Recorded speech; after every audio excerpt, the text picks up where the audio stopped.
જય શ્રી કૃષ્ણ મિત્રો. આજે આપણે શ્રીમદ ભગવદ્ ગીતાના બીજા અધ્યાયની વાત કરીશું, સાંખ્ય યોગની. મિત્રો, મેં પહેલા અધ્યાયની લિંક પણ ડિસ્ક્રિપ્શન બોક્સમાં આપી દીધી છે અને આગળના બીજા અધ્યાયને જોવા માટે મારી ચેનલને સબસ્ક્રાઈબ પણ કરી લેજો. આ અધ્યાયમાં અર્જુન તેની સમક્ષ ઉત્પન્ન થયેલી પરિસ્થિતિનો સામનો કરવાની પોતાની ઘોર અસમર્થતાની પુનરુક્તિ કરે છે અને તોડાઈ રહેલા યુદ્ધમાં તેના કર્તવ્ય પાલનને નકારે છે. પશ્ચાત તે ઔપચારિક રીતે શ્રી કૃષ્ણને તેના આધ્યાત્મિક ગુરુ બનવા કહે છે, તેમજ સ્વયં જે પરિસ્થિતિમાં છે તેનો સામનો કરવા ઉચિત પથદર્શન માટે પ્રાર્થના કરે છે. પરમાત્મા શ્રી કૃષ્ણ તેને આત્માના શાશ્વત સ્વરૂપ કે જે શરીરના નષ્ટ થવાથી નષ્ટ થતું નથી તેની શિક્ષા સાથે દિવ્ય જ્ઞાન પ્રદાન કરવાનો આરંભ કરે છે. આત્મા એક જન્મથી બીજા જન્મમાં કેવળ શરીર બદલે છે. જે પ્રકારે મનુષ્ય જૂના વસ્ત્રોનો ત્યાગ કરીને નવા વસ્ત્રો ધારણ કરે છે, તત્પશ્ચાત શ્રી કૃષ્ણ સામાજિક દાયિત્વના વિષય તરફ આગળ વધે છે. તેઓ અર્જુનને સ્મરણ કરાવે છે કે એક યોદ્ધા તરીકે ધર્મની રક્ષા કરવી એ એનું કર્તવ્ય છે. તેઓ સ્પષ્ટ કરે છે કે સામાજિક દાયિત્વ અંગે પોતાનું કર્તવ્ય પાલન એ સદાચાર છે, જે સ્વર્ગીય લોકના દ્વાર ખોલી દે છે. જ્યારે કર્તવ્યની ઉપેક્ષાથી માત્ર માનહાનિ અને અપકીર્તિ પ્રાપ્ત થાય છે. અર્જુનને લૌકિક સ્તરથી ઉપર પ્રેરિત કરીને શ્રી કૃષ્ણ કર્મ વિજ્ઞાનની ગહનતાના ઊંડાણમાં ઉતરે છે. તેઓ અર્જુનને કર્મના ફળ પ્રત્યે આસક્તિ રાખ્યા વિના કર્મ કરવાનો ઉપદેશ આપે છે.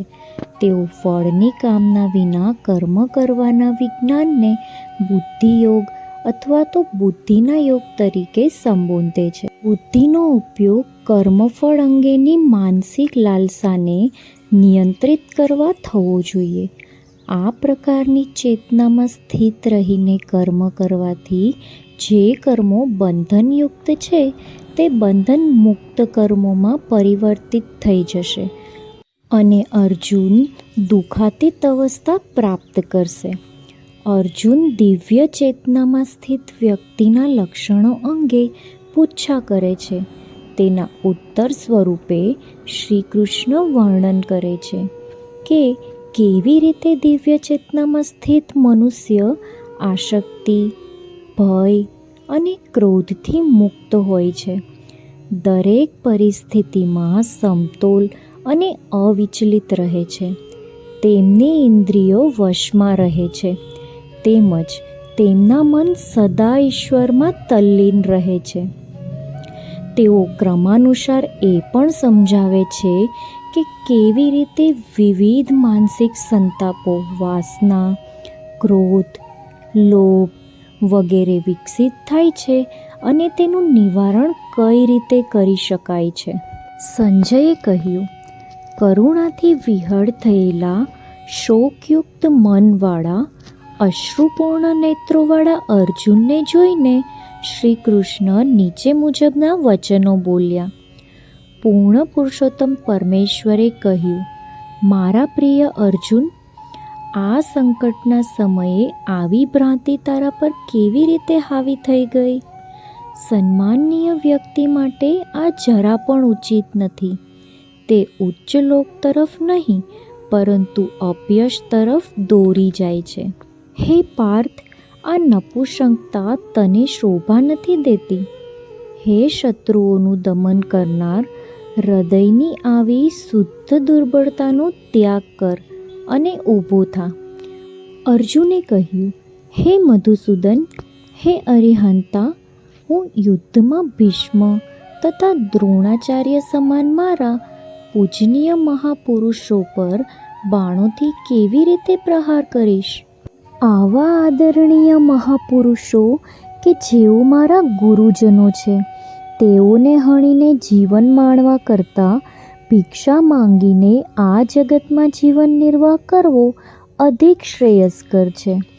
જો અમે તેમનો સંહાર કરીશું તો જે ઐશ્વર્ય, તથા સુખો અમે ભોગવીશું તે રક્તરંજિત હશે.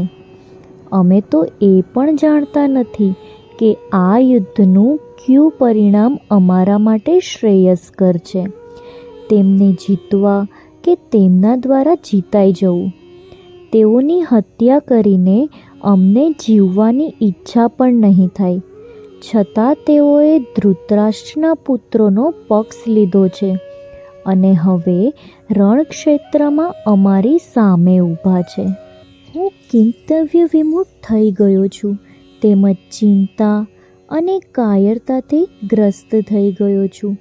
હું આપનો શિષ્ય છું, તેમજ આપને શરણાગત છું. કૃપા કરીને નિશ્ચિતપણે ઉપદેશ આપો કે મારા માટે શું શ્રેષ્ઠ છે. મારી ઇન્દ્રિયોને સૂકવી નાખનાર આ શોકને દૂર કરી શકે એવું કોઈ સાધન મને દેખાતું નથી. જો હું આ પૃથ્વી ઉપર સમૃદ્ધ અને શત્રુરહિત રાજ્ય જીતીને અથવા તો સ્વર્ગીય દેવતાઓ સમાન ઐશ્વર્યયુક્ત સાર્વભૌમ સત્તા પ્રાપ્ત કરી લઉં તો પણ હું આ શોક દૂર કરવામાં અસમર્થ રહીશ. સંજયે કહ્યું. આ પ્રમાણે બોલ્યા પછી શત્રુઓનું દમન કરનાર ગુંડાકેશે હરિકેશને સંબોધીને કહ્યું, હે ગોવિંદ, હું લડીશ નહીં, અને મૌન થઈ ગયો. હે ધૃતરાષ્ટ્ર, તે પછી બંને સૈન્યોની મધ્યે ભગવાન શ્રી કૃષ્ણે શોકમગ્ન અર્જુનને સ્મિતપૂર્વક આ પ્રમાણેના વચનો કહ્યા. પૂર્ણ પુરુષોત્તમ ભગવાન બોલ્યા, તું વિઘ્નતાભરી વાતો કરે છે, પરંતુ જેનો શોક કરવા જેવો નથી તેના માટે તું શોક કરી રહ્યો છે. જેઓ જ્ઞાની હોય છે તેઓ જીવિત કે મૃત માટે શોક કરતા નથી. હે પાર્થ, જે જાણે છે કે આત્મા અવિનાશી, શાશ્વત, અજન્મા અને અચળ છે, એ કોઈને કેવી રીતે હણી શકે અથવા તો કેવી રીતે કોઈને હણવાનું કારણ બની શકે? જેવી રીતે મનુષ્ય જૂના વસ્ત્રો ત્યજીને નવા વસ્ત્રો ધારણ કરે છે, તેવી રીતે મૃત્યુ સમયે આત્મા વૃદ્ધ તથા નકામું શરીર ત્યજીને નવું ભૌતિક શરીર ધારણ કરે છે. આ આત્માને શસ્ત્રોથી છેદી શકાતો નથી કે અગ્નિથી બાળી શકાતો નથી. જળ પણ તેને ભીંજવી શકતું નથી કે પવન પણ તેને સૂકવી શકતો નથી. તારા પ્રત્યેનો આદર ગુમાવી દઈશ. તારા શત્રુઓ કટુ વચનોથી તારી અપકીર્તિ કરશે, અપમાનિત કરશે અને તારા સામર્થ્યની નિંદા કરશે. અરે, આનાથી વધારે દુઃખદાયી બીજું શું હોઈ શકે? જો તું યુદ્ધ કરીશ તો કાં તો તું રણભૂમિ પર હણાઈ જઈશ અને સ્વર્ગ પ્રાપ્ત કરીશ, અથવા તો તું વિજય પ્રાપ્ત કરીશ અને પૃથ્વીનું સામ્રાજ્ય ભોગવીશ. તેથી હે કુંતીપુત્ર, કૃતનિશ્ચયી થઈ અને ઊભો થા અને યુદ્ધ માટે તૈયાર થા. સુખ અને દુઃખ, લાભ અને હાનિ, જય અને પરાજય, આ બધા પ્રત્યે સંભાવ રાખીને કર્તવ્યના પાલન ખાતર યુદ્ધ કર. આ પ્રમાણે તારા કર્તવ્ય પાલન કરવાથી તને કદાપી પાપ નહીં લાગે. જેઓ વિચારપૂર્વક આસક્તિરહિત કર્મના વિજ્ઞાનનો અભ્યાસ કરે છે, તેઓ આ જ જીવનમાં સારા અને ખરાબ બંને પ્રકારના પ્રતિભાવોથી મુક્ત થઈ જાય છે.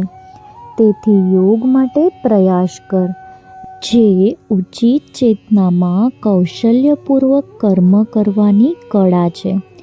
સમબુદ્ધિયુક્ત જ્ઞાની પુરુષો કર્મફળ પ્રત્યેની આ શક્તિનો ત્યાગ કરે છે, જે વ્યક્તિને જન્મ મરણના ચક્રમાં બાંધી દે છે.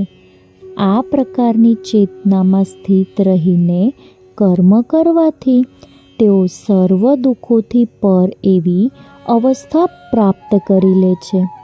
જ્યારે તારી બુદ્ધિ મોહરૂપી ગાઢ જંગલને પાર કરી જશે, ત્યારે તું સર્વ સાંભળેલા તથા જે હજી સાંભળવા યોગ્ય છે, એટલે કે આ સંસારના તેમજ પરલોકના સુખો, તે સર્વ પ્રત્યે તું ઉદાસીન થઈ જઈશ. જ્યારે તારી બુદ્ધિનું વેદોના આલંકારિક વિભાગો પ્રત્યેનું આકર્ષણ સમાપ્ત થઈ જશે અને તે દિવ્ય ચેતનામાં સ્થિત થઈ જશે, ત્યારે તું પૂર્ણ યોગની ઉચ્ચ અવસ્થા પ્રાપ્ત કરીશ. અર્જુને કહ્યું, હે કેશવ, જેઓ સ્થિતિપ્રજ્ઞ મનુષ્ય છે તેઓની પ્રકૃતિ કેવી હોય છે? સ્થિતિપ્રજ્ઞ વ્યક્તિ કેવી રીતે વાત કરે છે? તે કેવી રીતે બેસે છે? તે કેવી રીતે ચાલે છે? પૂર્ણ પુરુષોત્તમ પરમેશ્વર બોલ્યા, હે પાર્થ, જ્યારે મનુષ્ય સર્વ પ્રકારની સ્વાર્થી વાસનાઓનો તથા મનને યાતનાઓ આપનારી ઇન્દ્રિયજન્ય તૃષ્ણાઓનો પરિત્યાગ કરી દે અને આત્મ સાક્ષાત્કારમાં સંતુષ્ટ થઈ જાય, ત્યારે તે મનુષ્યને સ્થિતિપ્રજ્ઞ કહી શકાય. જે મનુષ્ય સંતાપોમાં વિચલિત થતો નથી, જે સુખો માટે લાલસા રાખતો નથી અને જે આસક્તિ, ભય તથા ક્રોધથી મુક્ત છે, તેને સ્થિર મનવાળો મુનિ કહેવાય છે. જે મનુષ્ય સર્વ પરિસ્થિતિઓમાં આસક્તિ રહિત રહે છે અને જે શુભતાથી હર્ષિત થતો નથી તથા આપત્તિઓથી દ્વેષયુક્ત થતો નથી, તે પૂર્ણ જ્ઞાનથી યુક્ત છે. જેવી રીતે કાચબો તેના સર્વ અંગોને પોતાના કોચલામાં સંકેલી લે છે, તેવી રીતે જે મનુષ્ય પોતાની ઇન્દ્રિયોને વિષય ભોગોમાંથી પાછી ખેંચી લે છે, તે દિવ્ય જ્ઞાનમાં સ્થિર થઈ જાય છે. મુમુક્ષુઓ ઇન્દ્રિયોને તેના વિષય ભોગોથી ભલે દૂર રાખે, પરંતુ ઇન્દ્રિયોના વિષય ભોગમાં રસ્તો એક બંધ રહે છે. જો કે જેઓ પરમેશ્વરની અનુભૂતિ કરી લે છે, તેઓ માટે આ રસ સમાપ્ત થઈ જાય છે. હે કુંતીપુત્ર અર્જુન, ઇન્દ્રિયો એટલી પ્રબળ અને અશાંત હોય છે કે તે વિવેકપૂર્ણ જ્ઞાનથી સંપન્ન અને આત્મનિયંત્રણની સાધના કરતા મનુષ્યના મનને પણ બળપૂર્વક હરી લે છે. જેમણે તેમની ઇન્દ્રિયોને વશમાં કરી લીધી છે અને મનને મારામાં તન્મય કરી દીધું છે, તેઓ પૂર્ણ જ્ઞાનમાં સ્થિત છે. ઇન્દ્રિય વિષયોનું ચિંતન કરવાથી તેના પ્રત્યે આસક્તિ ઉત્પન્ન થાય છે. આસક્તિ કામના તરફ લઈ જાય છે અને કામનાથી ક્રોધ ઉત્પન્ન થાય છે. ક્રોધથી નિર્ણય લેવાની ક્ષમતા ક્ષીણ થઈ જાય છે, જેને કારણે સ્મૃતિભ્રંશ થાય છે. જ્યારે સ્મૃતિભ્રંશ થાય છે, ત્યારે બુદ્ધિ નષ્ટ થાય છે અને બુદ્ધિ નષ્ટ થવાથી મનુષ્યનો વિનાશ થઈ જાય છે. પરંતુ જે મનુષ્ય મનનું નિયમન કરે છે અને ઇન્દ્રિયના વિષય ભોગનું સેવન કરતી વખતે પણ રાગ અને દ્વેષથી મુક્ત રહે છે, તે ભગવાનની કૃપા પ્રાપ્ત કરે છે. દિવ્ય કૃપાથી શાંતિ પ્રાપ્ત થાય છે, જેનાથી સર્વ દુઃખોનો અંત આવી જાય છે. આવા શાંત મનવાળા મનુષ્યની બુદ્ધિ ભગવાનમાં દૃઢપણે સ્થિર થઈ જાય છે. પરંતુ બિન અનુશાસિત મનુષ્ય, જેનું મન તથા ઇન્દ્રિયો પણ નિયંત્રિત નથી, તે ભગવાન પ્રત્યે ન તો દૃઢ બુદ્ધિ ધરાવે કે ન તો સ્થિર ચિંતન ધરાવે છે. જે મનુષ્યનું મન ભગવાનમાં જોડાયું નથી, તેને ક્યાંય શાંતિ નથી, અને જેને શાંતિનો અભાવ છે તે કેવી રીતે સુખી થઈ શકે? જેવી રીતે પ્રચંડ વાયુ પાણી પર તરતી નાવને તેના નિશ્ચિત ગમનની દિશામાંથી ઉથલાવી દે છે, તેવી રીતે એક પણ ઇન્દ્રિય કે જેના પર મન કેન્દ્રિત થઈ જાય છે તે મનુષ્યની બુદ્ધિ હરી લે છે. તેથી હે મહાબાહુ અર્જુન, જે મનુષ્યની ઇન્દ્રિયો તેમના વિષયો પ્રમાણે સંયમિત થયેલી હોય છે તે દૃઢપણે અલૌકિક જ્ઞાનમાં સ્થિત હોય છે. જેને સર્વ જીવો દિવસ માને છે તે જ્ઞાની પુરુષો માટે અજ્ઞાનની રાત્રિ છે, તથા જેને સર્વ જીવો રાત્રિ તરીકે જોવે છે તે આત્મનિરીક્ષણ કરનારા મુનિઓ માટે દિવસ છે. જેવી રીતે સમુદ્રમાં પ્રવેશતા સરિતાઓના જળના અવિરત પ્રવાહ છતાં સમુદ્ર વિચલિત થતો નથી, તેવી જ રીતે જે મનુષ્ય આસપાસ વાસનાઓનો નિરંતર પ્રવાહ હોવા છતાં અવિચલિત રહે છે તેને શાંતિની પ્રાપ્તિ થાય છે. નહીં કે તે મનુષ્યને જે કામના પૂર્તિ માટે મથ્યા કરે છે. જે મનુષ્ય સર્વમાયિક કામનાઓનો પરિત્યાગ કરી દે છે અને લોભ, સ્વામિત્વ અને અહંકારની ભાવનાથી મુક્ત થઈને જીવે છે તે પૂર્ણ શાંતિ પામે છે. હે પાર્થ, ભગવત પ્રાપ્ત વ્યક્તિની આવી અવસ્થા હોય છે કે તેને પ્રાપ્ત કર્યા પશ્ચાત મનુષ્ય પુનઃ ભ્રમિત થતો નથી. મૃત્યુ સમયે પણ આ જ ચેતનામાં સ્થિત હોવાના કારણે મનુષ્ય જન્મ અને મૃત્યુના ચક્રમાંથી મુક્ત થઈ જાય છે અને ભગવાનના પરમધામમાં પ્રવેશ પામે છે. વિડીયો જોવા માટે તમારા સૌનો ખૂબ આભાર અને આગળના વિડીયોના નોટિફિકેશન માટે પણ મારી ચેનલને સબસ્ક્રાઈબ જરૂરથી કરી લેજો.